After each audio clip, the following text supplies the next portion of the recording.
Hey, welcome to another episode of your average esports podcast, episode 21. I have changed the overlay back because I finally figured out it's better than mine. So here we are. And with me again is Skim. Even though I'm now the host, he's the guest. But really, nothing's changed too much. Yeah, nothing's really changed. It's mostly just Yeah, you get to do the ops stuff, and I just get to hang out and talk shit. yeah, it's pretty fun. Pretty fun on It that is pretty fun. other side, right? All right. Yeah, So it is. It is. there are a few things to talk about. Mostly roster shuffles, but some Dota, especially in Dota 2 and CS:GO. But we're going to talk about a complicated subject, I guess. It's going to be a little bit about the Overwatch League. This time, the Shanghai Dragons recently hired Guguri, Fearless, and Adu. And I know some of you are thinking, who's Fearless and Adu? They are actually in the report, apparently. And I've looked into them. They are both legitimate players, along with Guguri. So we have two good tank players and a good support player. And that's like three of the four pieces missing in the Shanghai roster. And since neither of us are really about Overwatch League, at least in terms of like understanding how the fuck that Right. roster would work, because straight up Shanghai is trash. So I wouldn't blame Skim, and I wouldn't blame myself if we watched almost none of their games, which is true. So I wanted to watch the first match, but after the first game, I just couldn't be bothered anymore. yeah, right. Like they were so And bad. yeah, I think the results speak for themselves, and I think all we can say, and I think we definitely agree on, obviously, is that they needed to make a change. And everybody said they needed to make a change. Mm-hmm. Monty did that like full Monty video where it's like, you guys, just do something. Like, just get all, like, you have so many Chinese players to choose from. Just pick any talented player out there. Obviously, when they did pick up Grigori at first, my first, my first thought was, is this just a publicity stunt? But no. At this point, I do think she is an upgrade, Mm-hmm. or she can be an upgrade, and obviously, like you said, the other two players are also supposedly pretty good as well. So I think the They're making transfer moves. season or whatever, yeah, it's good that they're making moves. Unlike Maybe Mayhem. not enough, but they need to make a move. Yeah, unlike Mayhem, who has only added one player, and I don't think that's going to change much. Yeah. Unless like this guy is literally the leader of the golden age or some shit. Apparently that's what people might be billing him as. We'll see. But there's like an overarching problem here, which is this actually happens in all esports. It actually happens in real life too. It's like there's something about your group identity that kind of like subsumes your individual identity.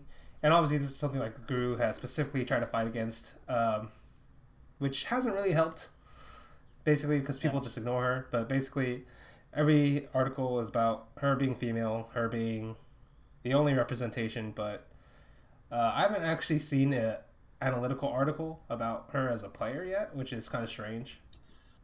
It's But kind of sad, isn't it? yeah, it's like really sad. But it's like the point I'm getting at is, for whatever reason, your group identity like subsumes your individual identity in a sense, or sometimes like your stereotypical identity, like the one that gets stereotyped to you early on, like your first impression, Right. so to speak, gets stereotyped to you for the rest of your career, like TLO being creative, even though there's like a large portion of his career where he was doing nothing creative at all.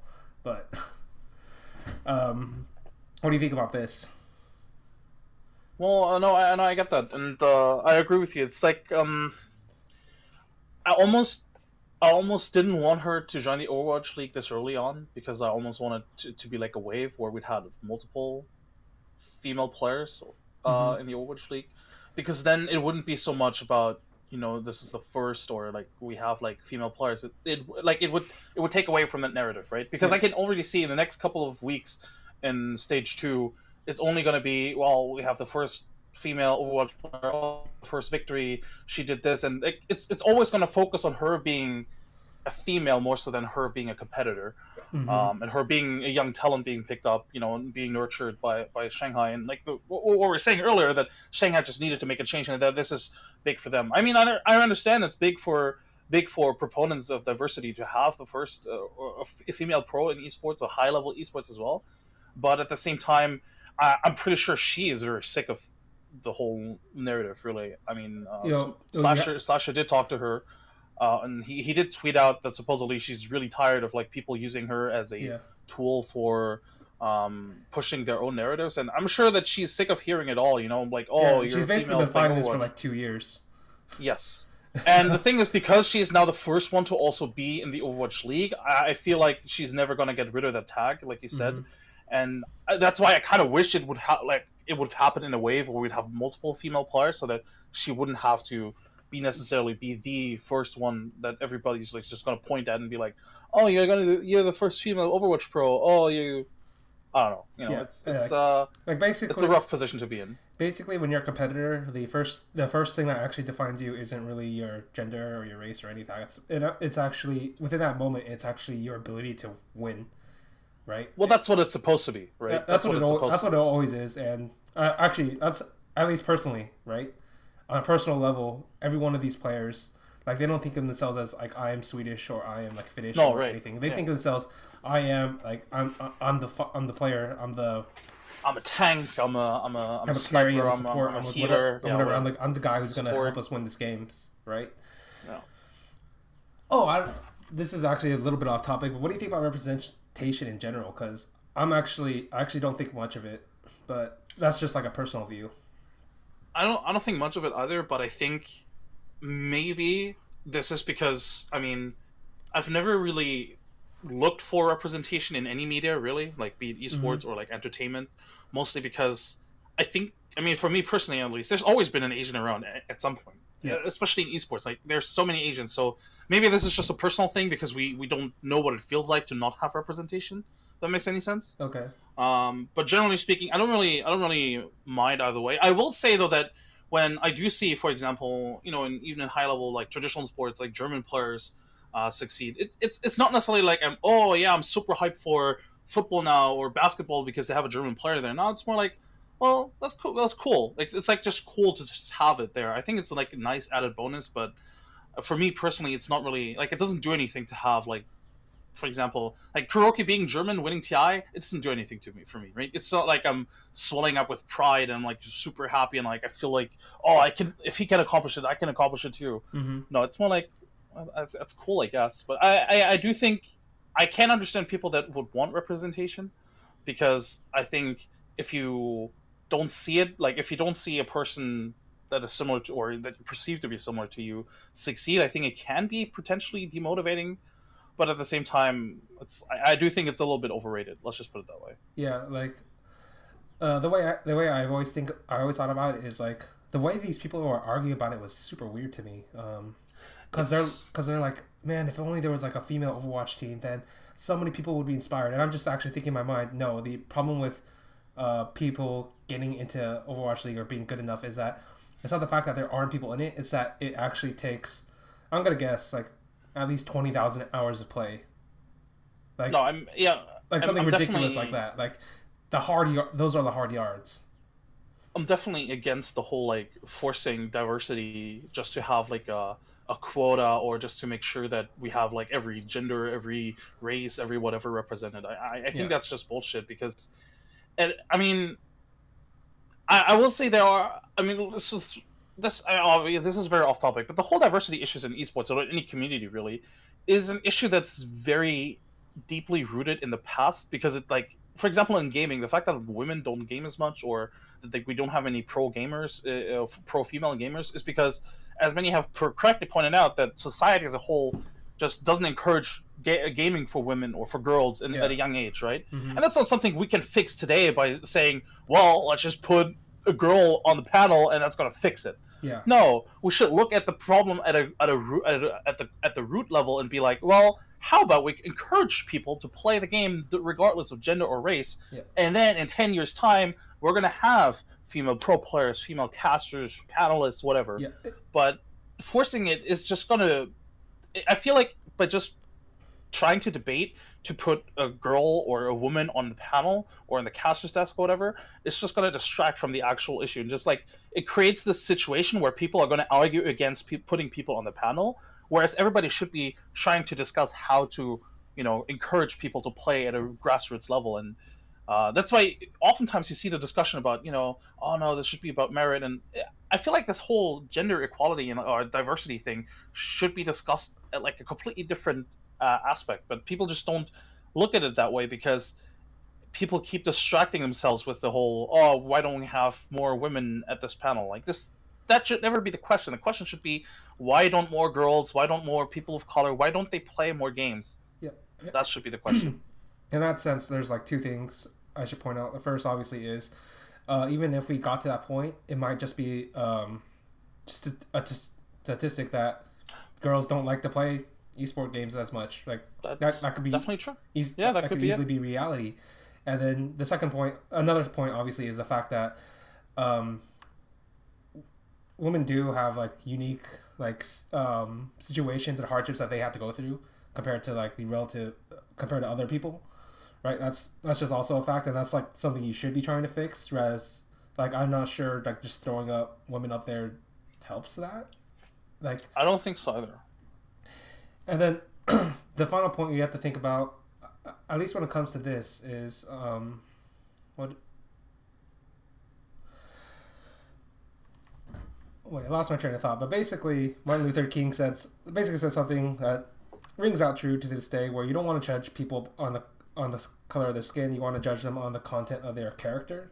And I feel like the way they're doing it is actually more the former than the latter. No, I agree. Right. I agree, and that's why I thought all those articles and all those comments, you know, when the title for the Overwatch League first came out, was just so ridiculous. Especially when they're trying to trying to bring in people like Malik, for example, by like, oh, why didn't you hire Malik? That's so like he's totally a person of color that's like so deserving. And he's like, well, they approached me, I just turned them down. Yeah, it's like what can you do? Okay, Jesus. Yeah. Enough about that. We are going to go into because basically the Overwatch League roster shuffle doesn't end until like 4 or 5 days, so we'll see more of what actually happens. There's going to be lots more. Yeah. Apparently, Architect is the one, the next young Korean talent that everybody wants, or so Monty claims at least, and we'll see who gets him. So now we're going to go to Dota 2, and not as crazy as it used to be in the old days, but a few things have changed. I've pointed out 3 of them that are specific. I'll start with LFY. Basically, they have Super. He has returned. Ohio. He has come in after Inflame has retired or something like that. Basically, yeah. Monet is still here. Yao's come in after DDC has gone to Vici J, I believe. And Afu is here, but now Afu is the 5. What do you think about this? So first of all, I have so many thoughts about this. I actually wanted to write an entire article about this because I have so many thoughts about this lineup. First of all, Yao, what the fuck? Can you just not stay? Can't you just stay as a 5 position player? Really? Mm-hmm. That's, oh my god! I've seen so many teams fall apart because they're trying to force a different position. Mm-hmm. Optic, for example, although it's kind of working out for them at the moment, like they have Zai, who's like one of the world's best 4 position support players. To be fair, he's also one of the world's best like offlaners. Or yeah, he's one of the best. He has been, right? But then they hire 3-3, who made a name for himself as an offlaner. And I've talked to a lot of people, like some people that have scrimmed against him continuously. They're like, he's one of the best offlaners I've ever played against because he just does things that other offlaners don't. And then they have him as a 4 position support, you know. And this is sort of how I look at this roster. It's like, you have Afu as one of the best 4 position players in the world. Last year, he won a Goddamn award. Yeah, from us in China, right? So something has to be good about the guy as a 4 position support. Yeah. And now they put him in a 5. I don't think this. I hope that this experiment isn't going to last long, and I hope that they will at some point just realize that this doesn't make any sense and they'll move back. I mean, they did just lose to Big God in the DEC qualifiers. Yeah, but I feel like Big God is pretty good. I mean, they are pretty good, but if you lose to that team, you have to question yourself because Big God at the same time is also not a try-hard team. They literally just formed together because they want to fuck around. Yeah, right? I'm still betting. Keep going. I will say that at least in the games that I've seen from NFY thus far, it does seem like Yao is sort of has accepted the role of the 5, or they are very dynamic and it depends more on the hero more so than like they won't force him to play 4, and Afu definitely has played 4 in these past couple of games. Like, okay, that's good. So hopefully this was just an idea they had, and maybe they've gone back from it. And I hope this stays this way because if Afu stays 4 and they have Ohio as an offlaner, I think this is a legitimate team. Mm-hmm. But at the same time, I don't think they're going to be much better than the previous team. They will have a honeymoon period. Don't get me wrong. They will definitely have like good performances in the first couple of LAN events. I wouldn't be surprised if they make a top four even. But this team, I think that's worse than the previous one. Yeah, And actually, the previous one, they also had their own ceiling. Like, I've had this talk with Vikram on this quick exchange on Twitter, and we basically both agree: if you want to win TI, you can't have Super on your team. yeah, that's pretty much right. And actually, that's basically I wrote an article. It's called like buy and sell for Dota 2 for this roster lock, and this is one of the teams I sold because straight up, Yeah. I don't think they are that much better. And obviously, like Yao to 4, like this is so stupid. Yao as an individual player is like really questionable already. Yes. Yao is one of those players. You know how in CS, IGLs are usually seen as like the worst fraggers of the team. Yeah, Because obviously they're like, IGL. It doesn't actually apply in Dota that much. Like the whole captain is the worst player of the team. Like oftentimes actually captains can be some of the best players in the team. But Yao is one of those that definitely he's like a good in-game leader. Actually, I still question his in-game. actually, I don't even think his capabilities capabilities even that good. Honestly, Exactly. That's actually something I've always questioned, and I continue to question. But a lot of people seem to think that he's like just because LGD plays like third or fourth at TI, they're like, oh Yao, he's like learned from the master Zhao 8 himself, right? no Like man, they I keep don't writing believe that at narrative. all. I don't believe that at all. No, I don't believe it at all either. But let's just assume he was a good in-game leader. He would be like the worst mechanically skilled in-game leader at a top level at the moment. Yeah, like there's only him and like maybe DDC. But even with DDC, I actually know he's a good in-game leader. Yeah, exactly. And at least we know that he's a really strong in-game leader. I mean, he's qualified to every goddamn TI. Yeah, As a captain. That is incredible. that speaks in and of itself. He is basically like Cinturin without losing. Basically, yeah, that's actually a really good part. That's actually a really good analysis. Yeah. Well, and the fact that he actually he's a better version. He's a way better also version of Cinderin, but because he also qualifies. Because Cinderin actually hasn't qualified to TI in like ages. yeah. And Actually, no, he played TI 6 with Escape. he did. Sorry. He did. Again, how did he do that? I don't know, but it keeps giving him hope, and here we are again. Him fighting his destiny as one of the best Dota 2 casters of all time. Which I know you don't have on the docket, but I guess we could talk about that as well because he does have a new roster now. He does. announced- Oh god damn it. Yeah, they announced it basically. Well, they've played with it a bunch of games already, but they, I mean, now that the roster lock is in, it's basically confirmed. So it's him, Kezu, Kwekwa, Madara, and maybe next time. So basically you have the two best players potentially from the previous mouse lineup with Madara and maybe next time, and we have Yeah, like actually, the German duo of Kezu and Kwekwa. yeah, I don't believe It's in not a Kwekwa. bad lineup. I don't believe in though. Kwekwa. I don't believe in him either, but it's not a bad lineup. It's not a bad lineup. It's actually better than Cinderin's last lineup. 100%, yeah. Especially because Kezu as an offlaner has matured a lot. Like he's Yeah. gotten a lot better.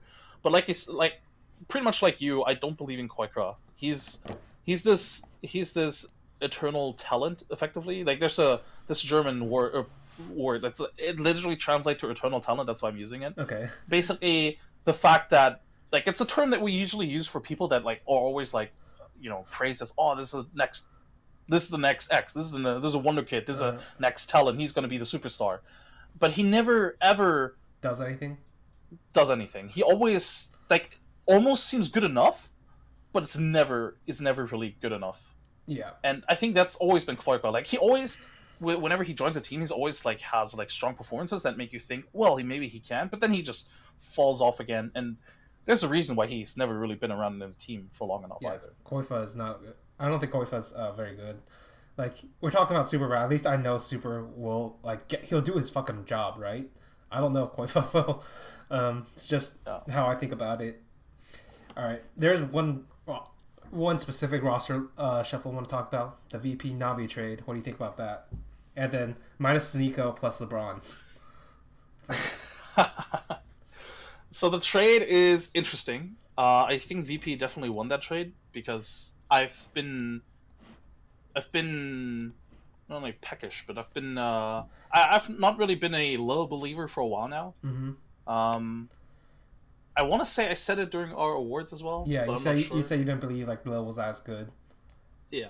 Mm-hmm. Anyway, Lil is. I think Roger's a much better player. Like he elevated Navi's play by so much. Yeah, they already also had a good leader in Sanika, and that's what I'm getting later too as well. But Roger just elevated the play so much because he, as a four position support player, like he knows how the meta at the moment works as a four position support player. Mm-hmm. Not only does he have the hero pool, but he also know how it works, like the way he rotates, sort of like what matchups he emphasizes, and just his hero pool in general is just also so good. Like him, for example, he's the reason why people had to been pretty much in charges every time against them. Yeah. Well, him and the fact that they can also swap it between him in general. But yeah, Roger's like a really strong player. He's definitely going to be the next sort of like CAS sort of like star in that sense. Mm-hmm. Like people will definitely be talking. Like if I think it's pretty safe to say that VP is going to make it to TI. Yeah.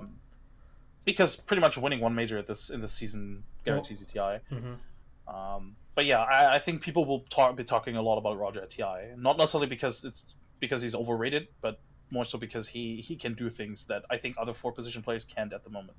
All right. Yeah, that's interesting. I feel like the real question you have to ask though is because the way VP have decided to make this trade, I think it's pretty obvious that the decision is to do it so that, like, even with Lil, they were going to always be like a top 4-ish team, right? True. But with Roger, I think the impetus is to beat Liquid, to beat Secret, obviously to beat EG. Do you think this is the change that does that?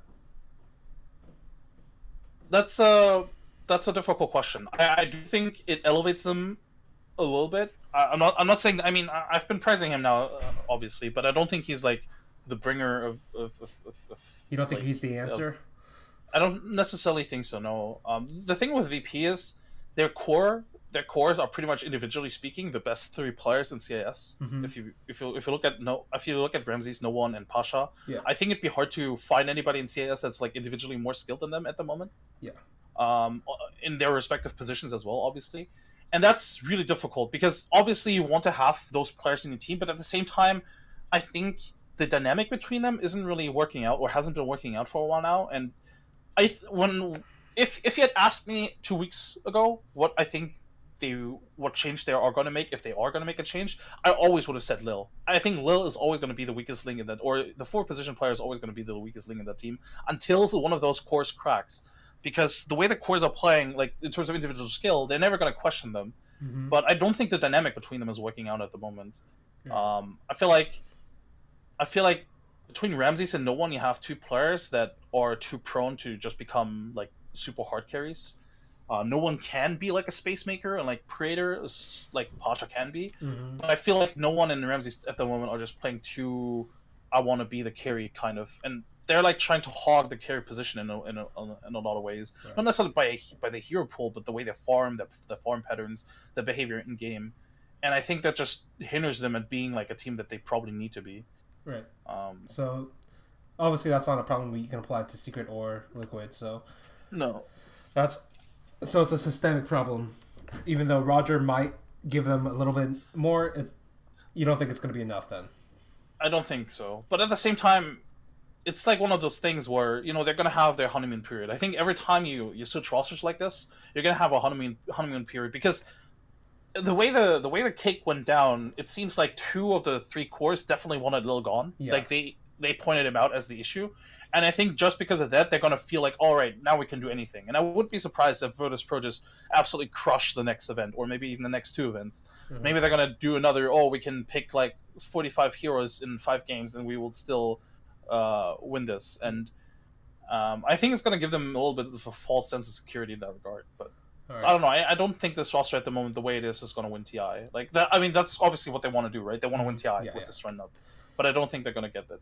Okay, now we're going to talk about Na'Vi, the team that I was starting to actually believe in, that I didn't actually think was a pure dumpster fire, that was actually making me think, my God, is this real? Is this a comeback? Like, this isn't like an Alliance comeback. This is like a real comeback. But then they made the swap and they kicked out Sneeko to bring in LeBron. What do you think about this? First of all, I've been a huge LeBron fan for a while now. Like, I think he's super talented, and I would have, if it hadn't been for the Roger or Sneak, like, honestly, you can take either away and you can put LeBron in, and I think that's fine. But if you take both away and put LeBron in next to Lil, I think that's a loss. because he's a kind of guy that I think you need to build up with the rest of the team. But there's not too much change. He effectively like completely swapped out the support players, and you're gonna have to create a new environment, right? And the support players most of the time are the ones in charge of the game plan. And Suniki was also the captain of the team. Now you lose the captain, and who's gonna captain the team now? If you're gonna put in some new guy like Lil or LeBron, are you gonna have the same respect and the same sort of like position that Suniko had? Are you even gonna have the same strategy as Suniko had? Exactly. Granted, Suniko supposedly had personal issues with the team, and I've heard stories before when he was on the team previously that it's just not a player that they wanted to play with ever, really. Apparently, in terms of personality. Yeah, but sometimes you gotta bend that knee. Sometimes you gotta bend that knee. Exactly. That's what I thought when I saw this change as well. It's like, guys, suck it up, because this is definitely the best that could have happened to you, Suniko. That is. Yeah. Again, I'm happy for LeBron, and I think he's a great pickup. As like isolated, it's a great pickup. But in the grand scheme of things, I don't think this is the pickup that you want, because you need somebody. This reminds me very much of the Vanscore FNG pickup that they had post TI4 when they lost Puppy and Kuroki. They're like, oh yeah, we'll just pick up these talented players and skilled players. Surely that's going to be enough. I don't think that's going to be enough. Yeah, basically, especially since they also have Crystallize, who's also a very inexperienced player in the grand scheme of things. Like, effectively right now they're sort of like experienced, or like the core is Dendi General, and I don't think Lil is strong enough of a voice to sort of balance the sort of like inexperience that LeBron and Crystallize bring to the table. Yeah, basically, I think they fell into the CIS TI4 trap, or basically like right after Puppy and Kuroki left, right? Every CIS team thought to themselves, "Oh, we'll just stack skill upon skill upon skill," and it isn't until Solo comes into the scene with his like own pre-built team, basically with Virtus Pro, pretty much, that you actually get a world contender. And I don't think Navi realizes how important the captain is to a Dota2 team, and that's actually why, even though LeBron is like hailed as this great player, I put Navi on the sell list. Like, I don't think there's any way this team's gonna go far without a strong leadership. And I agree. Suniko was like the strong leadership, and there was like nobody else I could think of in CIS I could give that to them. And that's why I was really surprised by this roster move in general, because Navi themselves know that they have this leadership problem. I mean, they brought back art style, despite TI1 they've had a really big fallout with art style, because they had like issues because he was signed for Navi, and there's rumors about the whole like prize pool payout, because apparently they had a sizable prize pool cut from the TI win. Obviously, being in $1 million, that would have been a huge amount of money for them. Yeah. But Artstyle was like, "No, fuck you guys, I want my money." So supposedly he went behind their back, took his money, and just ran away. That's funny. That's why they had like a huge fallout. But they brought him back after years. So I mean, I guess they also just made up because they're grown up people and they can get over it. But at the same time, I think it should go to show how they weren't having a leader. After you're going robotic. A couple of people. Oh, sorry. All right, that's better now. That's better. All right. After losing Puppy and after the whole FNG thing and then just a couple of other people, I think they realized they needed a leader. They brought back Art Style. They even brought back Suniki, who again, everybody said that they don't get along with Sunika very well because they realized they need a leader. So I'm really surprised they went for this, because they've been through this time and time again. But hey, maybe, I mean, they have tried out LeBron before, it should be noted. This is not just a raw pickup. They have played with him before, at least as a stand-in for a couple of the matches. Maybe they're convinced that him and Lil can work together as a sort of like leading support duo. Who knows? But I also would have to put him on Cell if I had to... if you had to choose. All right. Yeah. All right, so one last question. Obviously, there's actually a shitload of teams planning to qualify for TI. Now you got to do your own buy and sell. Tell me which of the 3 teams you would buy. Like, obviously, you cannot pick the obvious picks because basically just teams that have been affected by the roster shuffle, right? Yeah. Like, I'm not gonna buy like Liquid, for example. That's just, because there's no profit in that. They're like the best team. Yeah, exactly. Exactly. Right.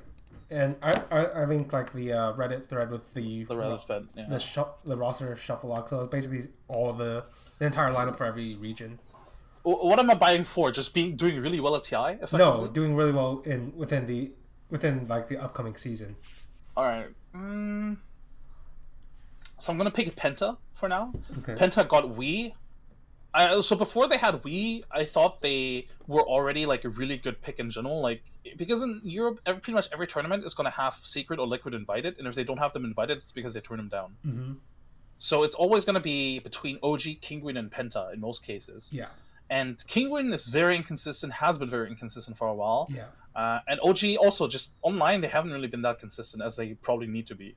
And I think Penta with Wii is actually really strong. Even before they couldn't contest with them. I mean, they did qualify for Genting, for example. Mm-hmm. I legit think that now that they have Wii, they have like a player that can automatically win them. Like if you automatically win one lane, that's a huge change. Like that's how Fnatic got so much better when they picked up Abed, right? Because suddenly you don't have to rely on or suddenly you don't have to rotate as much to your mid laner to help him out, or you can rely on him in a lot of ways that he can't or you couldn't have previously. Mm-hmm. And he also just adds more experience, a bigger hero pool, obviously with Meepo, Invoker, yada yada yada. I think this is a strong pickup for them, and I think this is sort of like my sleeper pick as a TI qualifier if I ever had to make one. All right. At least looking at it now, obviously 6 months from now it could be a totally different ball game, but this is sort of like my sleeper pick. What else do we have? Let me see. Dude, Chinese teams are hot. This is Chinese teams are up, man. Yeah, these 6 months, this is where they're going to be at. This is where they're going to.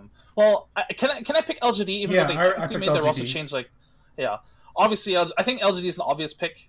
Despite we do have to make it is worth noting. Yeah, it is worth noting that of course they just because they did well at one event doesn't mean they're going to do well overall. But I think the way they've been playing is some of the most impressive Chinese Dota I've seen in the past couple of months. Mm-hmm. And I don't know. I think Chalice is just a really legit offlaner. Yeah. FY looks like he's in form. I don't want to believe in FY because he's betrayed you so many times before. Yes. X Nova is a legit 5 player though, so I think this is a team that I would buy, and LGD in general does well in this portion of the year. Mm-hmm. I'm not gonna. I would probably actually sell VGJ Thunder. Yeah. Despite them picking up DDC, I think they made themselves worse with this. Yeah. Because they broke up the pairing of Fade and AO. Mm-hmm. Like they've known each other for a long time to have a certain synergy going on. And I think you're just going to disrupt. I wouldn't be surprised if they qualify to TI. I mean, realistically speaking, there's going to be at least 2 to 3 Chinese teams invited. Like Newbie VG Gaming likely invited. Right. Or LGD, and then there's going to be 2 to 3 slots for qualifiers. Yeah, probably. And I think VGJ Thunder as a qualifier is not really that far off, but I don't think they're going to accomplish much else. I'm also going to sell. Can I really sell Invictus Gaming if I've never believed in them in the first place? No, you can't do that. There's if you didn't believe in them, first off, IG have done nothing. It's like selling 0 for 0. It's basically selling 0 for 0. I'm definitely gonna sell Navi. Like we've been discussed before, right? They're definitely worse. I'm also gonna sell Virtus Pro actually. Okay. I think they're gonna. I stand by what I said. I do think they're gonna win at least one more event. I wouldn't be surprised if they win one of the next couple events.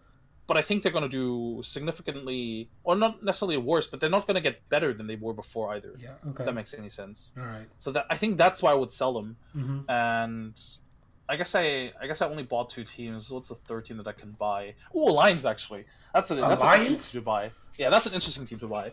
So Alliance, they played yesterday, and they actually look kind of decent. I don't think they're gonna necessarily qualify for TI, but I think they would have. I think they're going to have one of the biggest sort of growth rates out of any team in Europe. Okay. I wouldn't be surprised if they I mean, look, they were basically at 0 at the beginning of the season. Yeah. So if they go from 0 to 80, that's true. You get a lot of points. Yeah. I definitely think they have the biggest growth rates. Meike is, in my opinion, one of the most talented mid players in Europe at the moment. Mm-hmm. And Insania is also just one of the best support players in Europe at the moment. So I feel like if you have that angle, and Loda as a carry has always been one of the most consistent players in Dota history, I think you have a really solid foundation. It's more so a question about leadership, and I don't know. I've met Insania in person, so maybe I'm slightly biased, but I think he's a smart person. He's a really smart person that knows how to evaluate himself and his team and his players, but at the same time also knows sort of what they're capable of. And I don't know. I think Alliance would be a solid buy if I wanted to make money for the next season, basically. Mm-hmm. Um, All right. yeah. So the 3 teams I bought were LGD, obvious pick. Then I chose Big God. Because I think Big God is a good pick. Because I think Big God's gonna like run for 2 or 3 and then disband. But those 2 or 3 are gonna be really sick. Those 2 or 3 tournaments are gonna be together. Are gonna be really sick. They are doing so well in the DAC qualifiers right now. Yeah. They look like a legit team, which this really reminds me of their DAC run 2 years or 3 years ago, right? Yeah. No, that's a good buy. But like you said, I do think they are gonna basically just disband. not really throw in the towel, but they're like, well, fuck it, it was fun. Let's go back to that streamer money, right? Like basically. But it'll be sick for those 2 or 3 tournaments. I'll tell you now. Yeah.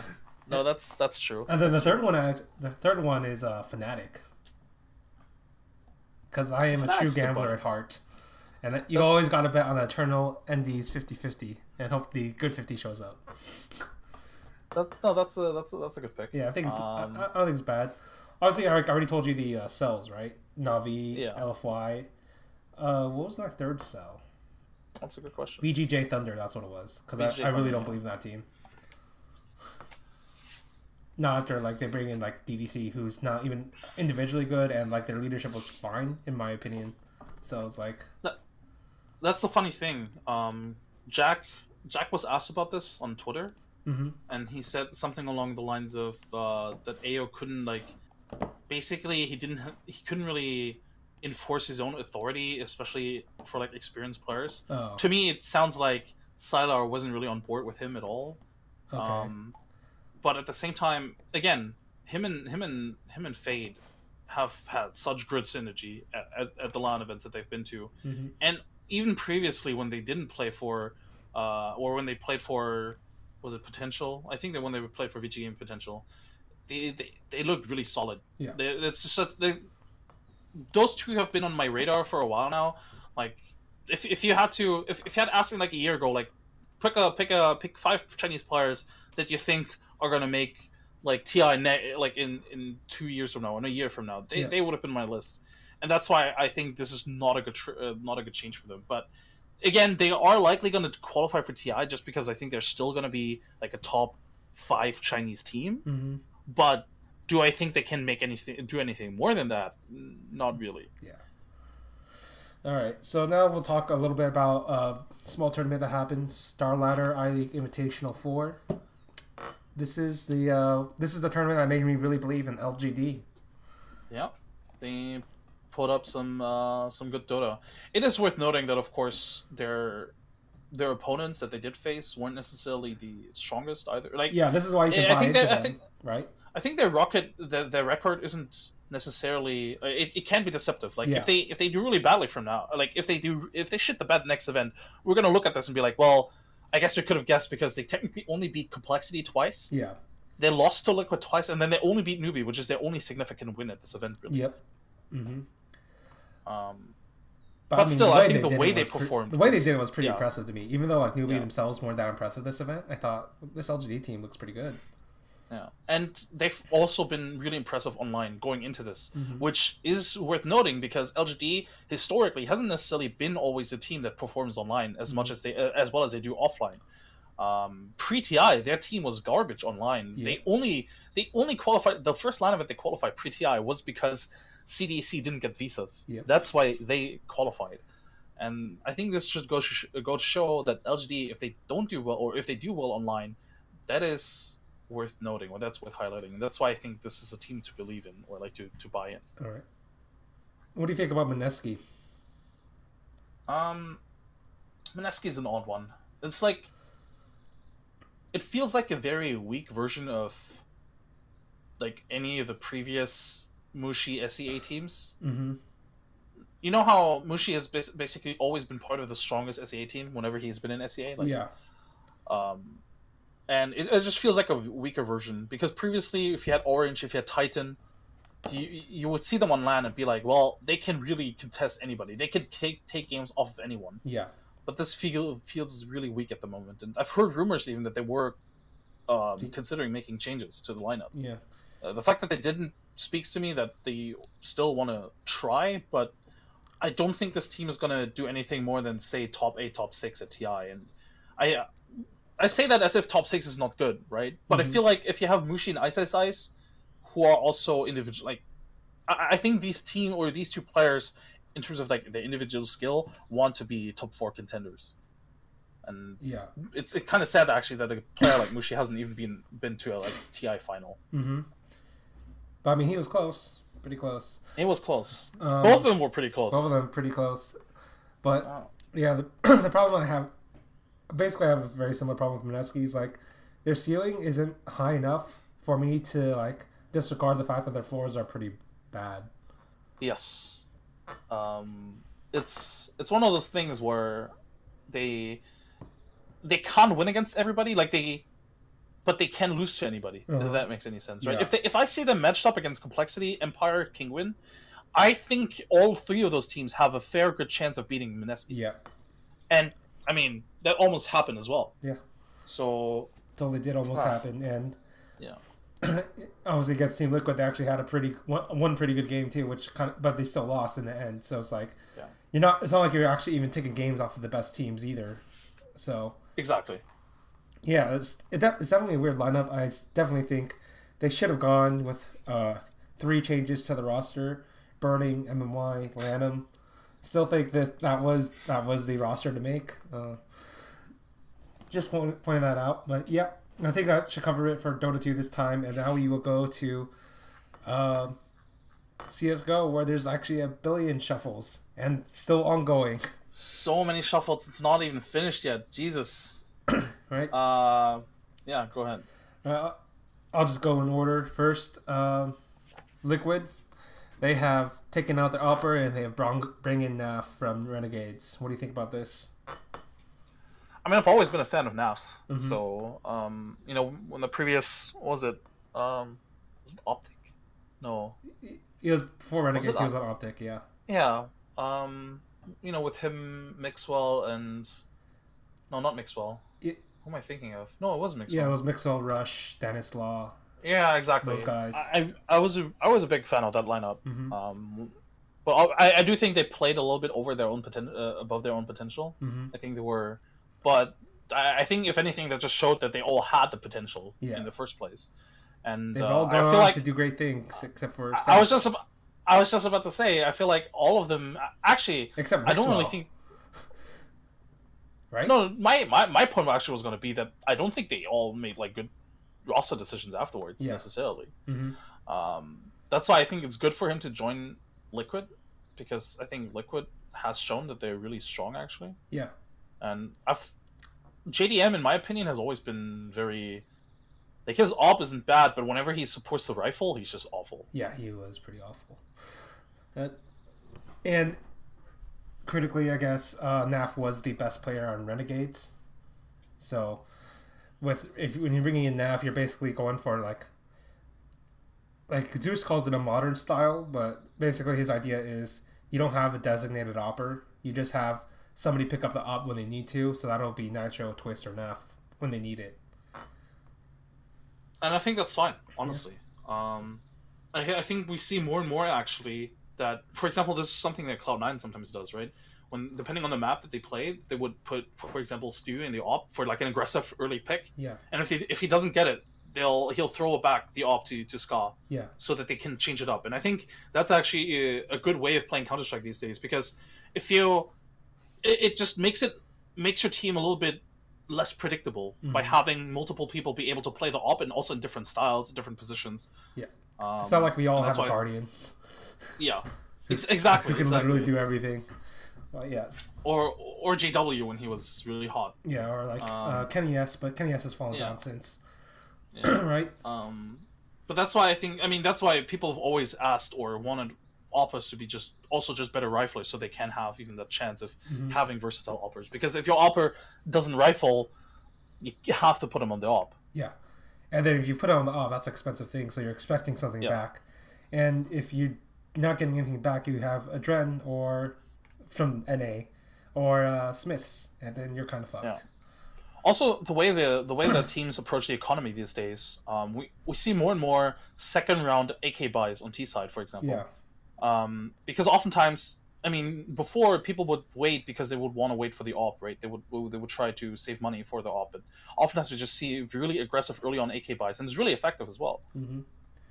Yeah. But yeah, Basically it works against the SMG, like the heavy SMG, like second round yeah. buy of the other team. So now, like the metas might be changing since the major. We'll have to see going into the next event. The next roster shuffle we'll talk about is big. They basically have finally done it. They have defeated the immortal Lagia, and Kiev has also been taken down, and now God B may rise again. Until I heard that apparently they want more Germans. That's the big thing. Pun intended. Actually, not really intended. That's the big thing. I've also heard that they just want to have, like, I mean, it's a German organization, right? So Yeah, but it's they like want more German players. But as Overwatch League has taught us, you don't actually have to get an all national team.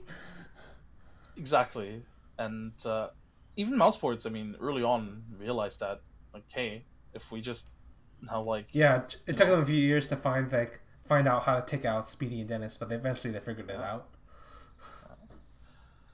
Well, this lineup, I don't know. Who's I'm even out there? I'm out on this lineup, man. Yeah, they're just like trialing guys. They haven't added anybody yet. They're just trialing some German players. Well, this is I don't have any expectations for this lineup. Yeah, me neither. Just thought it was funny to point out that Lagia, another immortal, has been taken down, along with Speedy and Dennis. But AZ is still alive, so there's always hope for you immortals somewhere out there. Gambit has taken out Fitch and added Seized. What do you think of this? Unfortunate, because I think everybody, the first LAN event that we saw Fitch at, which one was that actually? Was it the? It was like Malmo, DreamHack Malmo. Yeah, he was pretty impressive, but he's never really. If anything, he's actually gotten worse since then. It feels like he's been dead weight for this team, and it's kind of crazy to think about because Gambit, like Adren and Hobbit, have been so strong lately. Yeah, and if they had a better player in place of Fitch, who knows how far they could have gotten actually. But yeah, I think this is probably, or this is definitely an upgrade in my opinion. And C's to me has always been one of the more consistent players. So having at least a consistent person or a more consistent person in that position is already a huge upgrade. So but basically we're talking about like C's from years ago, before he became a leader, before he ruined his life by becoming a leader. Yeah, I just hope that they don't try to force him too much into that leader position either. No, everybody should know at this point that is like not the idea. Because whatever, like, as far as I know, based on interviews, like they've apparently like distributed the sort of like in-game leader position among multiple people. Yeah. That like sometimes I'll make calls, sometimes he'll make calls, so they don't really have a designated IGL. Yeah.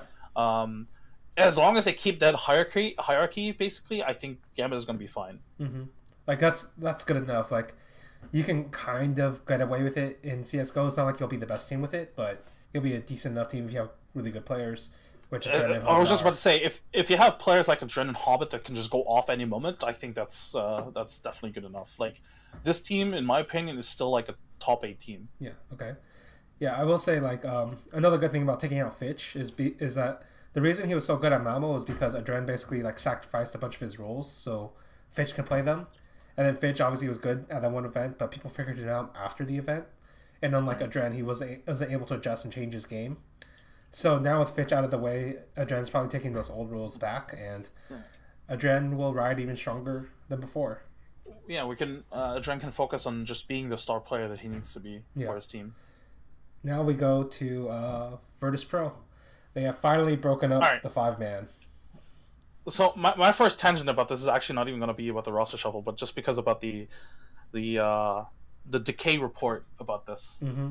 I was laughing a lot when that report first came out, and I saw the response of the Virtus Pro manager. Yeah, because that's the most classic response to these kind of reports that I've ever seen. Oh, nobody's even reached out to us. Like, no, this fantasy's made up, and it's kind of sad actually that this is sort of like the default response. I mean, denying rumors is like a fair thing to do, and it's something that happens in traditional sports as well, of course. Yep. But it almost felt like he tried to discredit DK by like mentioning, "Oh, it hasn't reached out for comment at all, made up fantasies," and it just felt like he is trying to discredit Decay.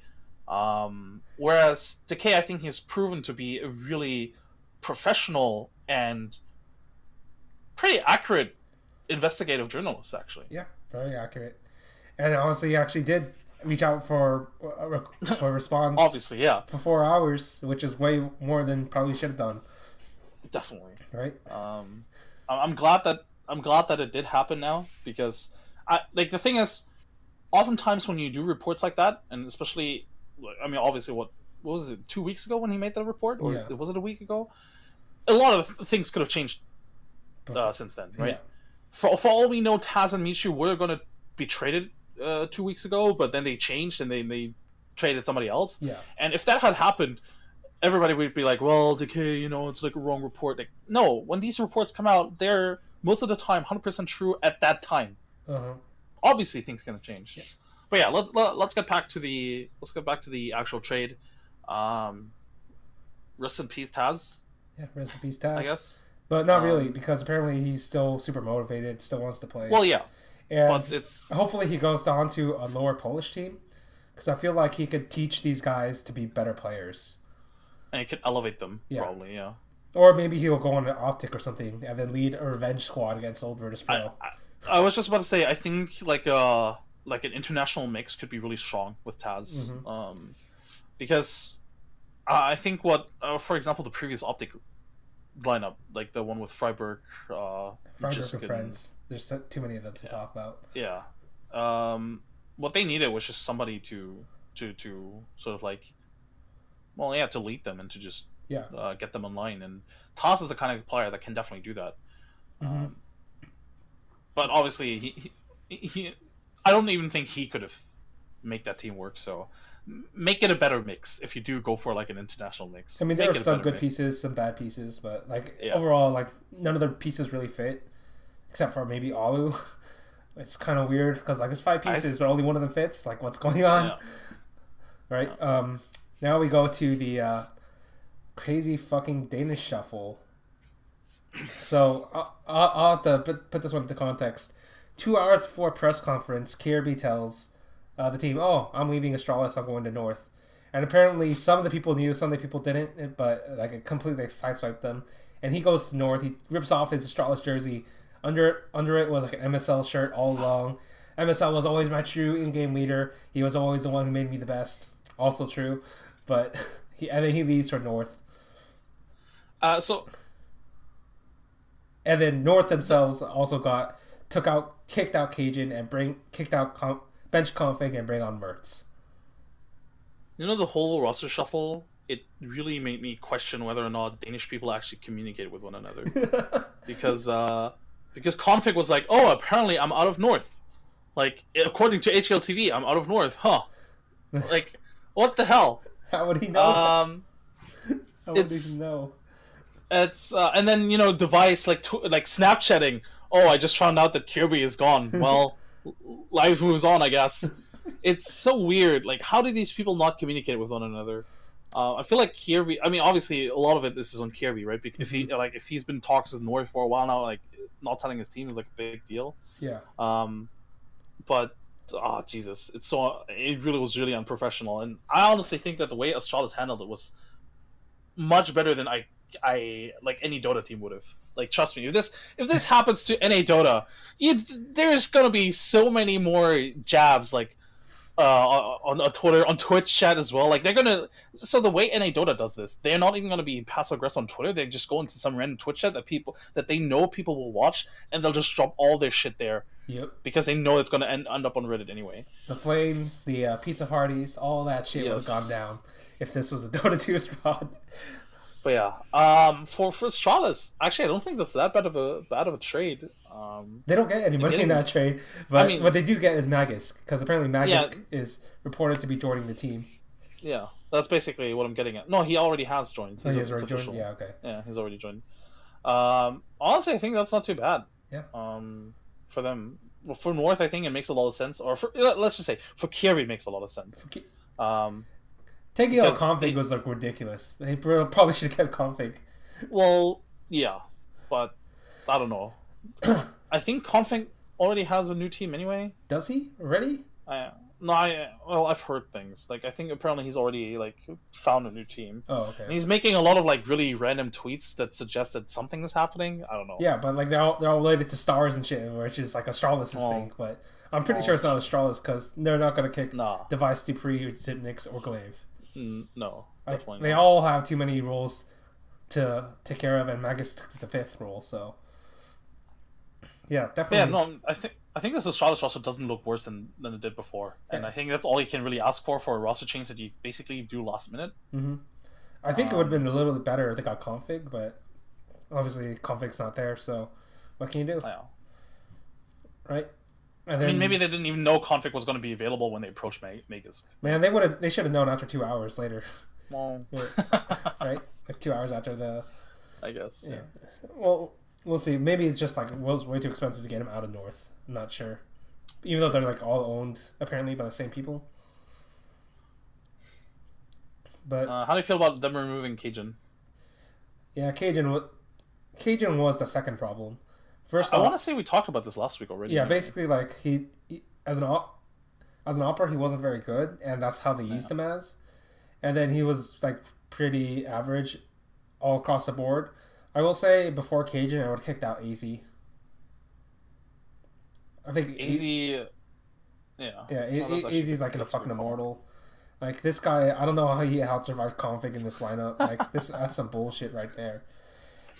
And basically, Thorne pointed out that MSL, for all the good he's done with raising young talents, he's accidentally ruined a bunch of oppers, like a bunch of like talented veterans.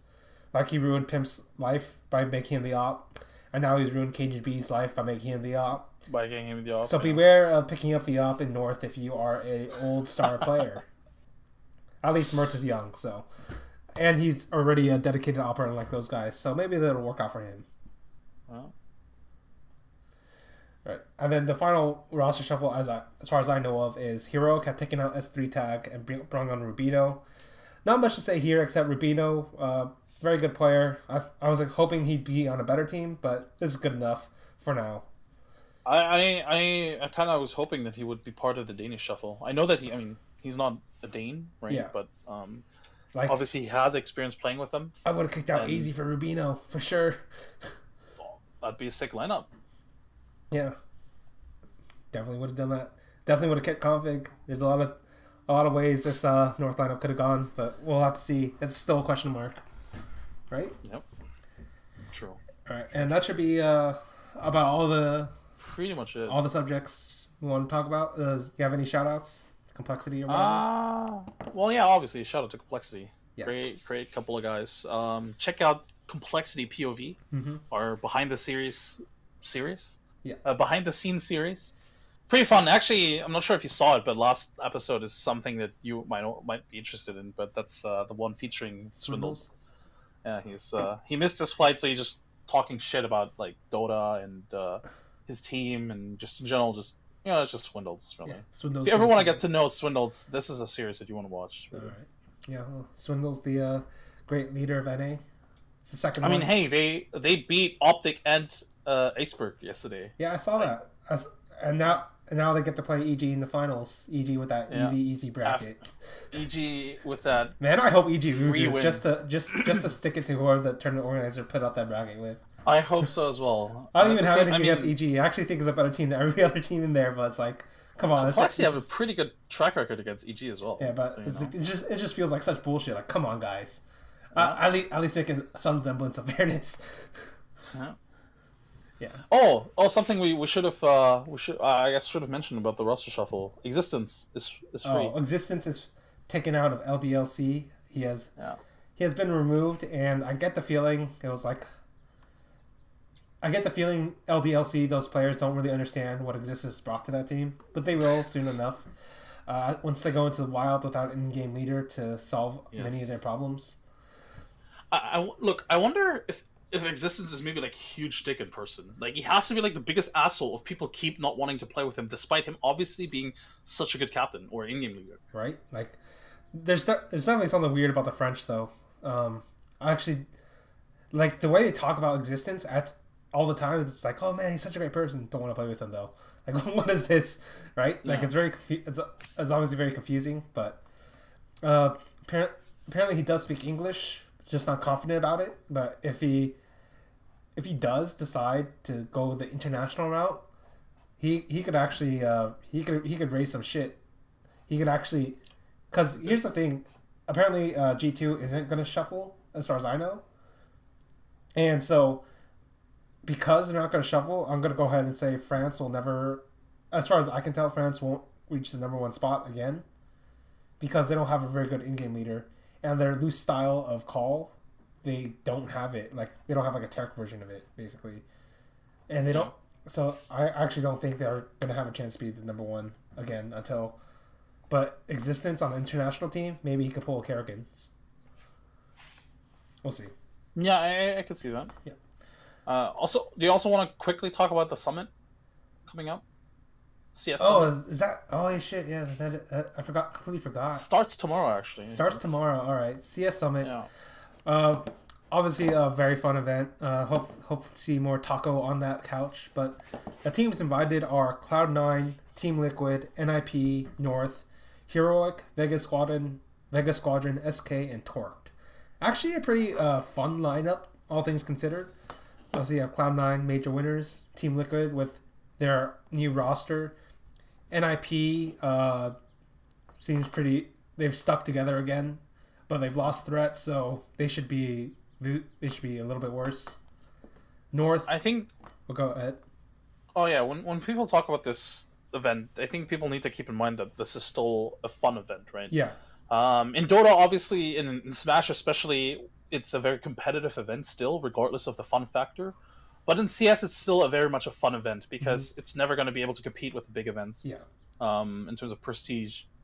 yeah, And I think that's why you have to accept the fact that BTS are always going to prioritize sort of like fun teams over like the best teams. If they, or I mean, obviously, if you can get no, not both, the best that's teams, but great. like slightly better teams or better Slightly better, above teams, average right. teams. I mean, they still have SK for example, but I mean the fact that NIP is invited, I think should go to show that they're obviously NIP add a lot of flavor to the event. I mean, being on the couch obviously is a huge deal for the summit. Having players be that proactive in content, and that's why they're going to have them. And when they replaced what was it, Optic with Torque, people were like, "Oh, why you take Torque?" Well, first of all, Torque is an NA team. Second of all, there are a lot of really popular players in that team as well. Yeah. Even though I don't think any of them are going to go anywhere, but yes, that's the exact reason why they picked Torqued. Obviously, Vegas Squadron, those guys have shown up big at the major. Well, we'll get to see them here again. And then Heroic with Rubino. Maybe Rubino will be the one to finally save this goddamn team. I don't think he's going to be enough. I don't think he's good enough. He could try. He's good. It's going to be interesting to see the new North. I think that's going to be I that's think what I'm looking forward to the most. The new North, new Liquid, those are the most interesting aspects to look at. For sure. Obviously, I think SK is going to win. Unless you have Cloud9. Do you have Cloud9?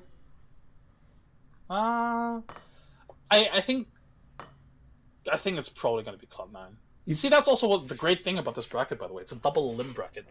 Teaching CSGO to do double elimination. Yeah, that's great. I love it. I love double one elim. summit at a time. So you think Cloud9 is going to win over SK? Maybe. It's a tough call. I mean, SK do have bolts. SK do have bolts now. Yeah. SK with bolts is a completely different beast. Actually, I think it's going to be SK just because I think Cloud9 just because they literally won the major, and again, this isn't as prestigious of an event. I think I think Cloud9 won't have the same motivation, and I feel like they need that extra factor if they want to win against SK. All right. Okay. Especially if they have to beat them twice. Yeah, I have to beat them twice to win this one. Yeah. All right. Let's see. Is there anything interesting? Not much. I've basically touched upon a bunch of all the interesting aspects of this team. I guess Torqued would be pretty funny just because it's Steel. Steel has taken the place of Dazed and taken his old team. And he has also taken Kusta. So there's a lot of funny things about that team going on. But I don't think they're good enough for this field yet to actually put up a challenge. But yeah, I think I should cover it for CS Summit, unless you have something else you want to talk about. No, I'm good. All right, that should cover it for the show. I guess for my own shout-outs, I did write 2 articles about CSGO that came out recently I thought were pretty good. One about Tarek taking control of his own destiny, and the other one is about Guardian losing 3 major finals. So that goes up on VP Esports. Great reads. Yeah, the one's very uplifting, the other one's very depressing. Very depressing, actually. Poor Guardian. But you could tell the way he reacted to the article that he still, if anything, it's kind of like giving him motivation. Like he still believes. He still believes. Yeah, he still believes. I still believe as well. That's all I want. I still believe as well. Because he was a fucking sick. Yes. He was really sick at that event. Yeah. All right. I should cover it for this podcast. We'll see you guys later.